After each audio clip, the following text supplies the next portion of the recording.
ब्रह्मगिरी महाराष्ट्र के पश्चिमी घाट में एक पहाड़ी है। यह भारतीय राज्य महाराष्ट्र के नासिक जिले में स्थित है। त्र्यंबकेश्वर शिव मंदिर इस स्थान के पास स्थित है। गोदावरी नदी का उद्गम, जिसे हिंदू पवित्र मानते हैं, त्र्यंबक के पास है। भगवान ब्रह्मा की पहाड़ी गिरी ब्रह्मगिरी का उल्लेख कई पौराणिक और पौराणिक दस्तावेजों में मिलता है। पुराणों में कहा गया है कि गौतम महर्षि और उनकी पत्नी अहिल्या इस पहाड़ी पर निवास करते थे। संत गौतम ने हिंदू धर्म के प्रमुख देवताओं में से एक शिव की पूजा की थी।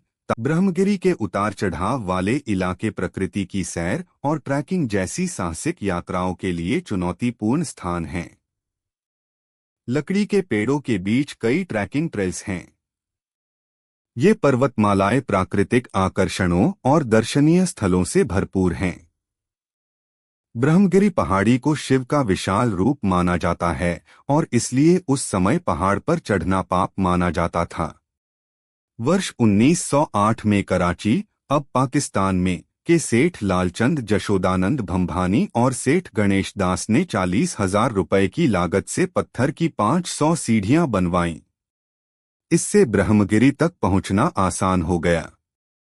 पहाड़ पर 3 दिशाओं में पानी बहता है। पूर्व की ओर बहने वाली नदी गोदावरी नदी बन जाती है, दक्षिण की ओर बहने वाली वैतरणा नदी और पश्चिम की ओर बहने वाली नदी को पश्चिम की ओर बहने वाली गंगा कहा जाता है, और यह चक्र तीर्थ के पास गोदावरी से मिलती है। ब्रह्मगिरी तक पहुंचने के लिए लगभग 500 पत्थर की सीढ़ियां बिछाकर ब्रह्मगिरी तक पहुंच को आसान बनाया गया था। ऐसा कहा जाता है कि 1908 के दौरान कुछ भक्तों ने यह सेवा की थी ताकि आगंतुकों को बिना किसी परेशानी के आसानी से पहाड़ पर चढ़ने में मदद मिल सके। ब्रह्मगिरी की ऊंचाई 1295 मीटर है। भारत के नासिक में स्थित ब्रह्मगिरी किला एक ऐतिहासिक स्थल है जिसका इतिहास प्राचीन काल से ही समृद्ध और आकर्षक रहा है। अपने रणनीतिक स्थान से लेकर विभिन्न युद्धों और संघर्षों में अपनी भूमिका तक इस किले ने इस क्षेत्र के इतिहास में एक महत्वपूर्ण भूमिका निभाई है। ब्रह्मगिरी किला भारत के नासिक में स्थित एक ऐतिहासिक स्थल है। यह एक पहाड़ी की चोटी पर स्थित है और आसपास के परिदृश्य के शानदार दृश्य प्रस्तुत करता है।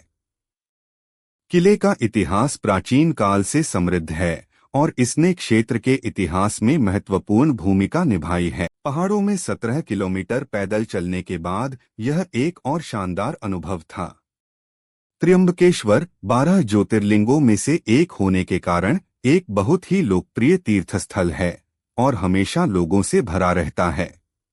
तो दोस्तों, आज हमने आपको पूरा ब्रह्मगिरी पर्वत नासिक का भ्रमण कराया है। अगले ही कुछ वीडियो में आपको और भी ऐसे ऐतिहासिक वीडियो के साथ मनोरंजन करेंगे। अगर आपने अभी तक हमारे चैनल को सब्सक्राइब नहीं किया है तो जल्दी से सब्सक्राइब कर लाइक और जो करके बने रहे ताकि और भी आपके पास इंफॉर्मेटिव वीडियो पहुंचकर आपको अलग अलग जानकारी प्राप्त हो सके।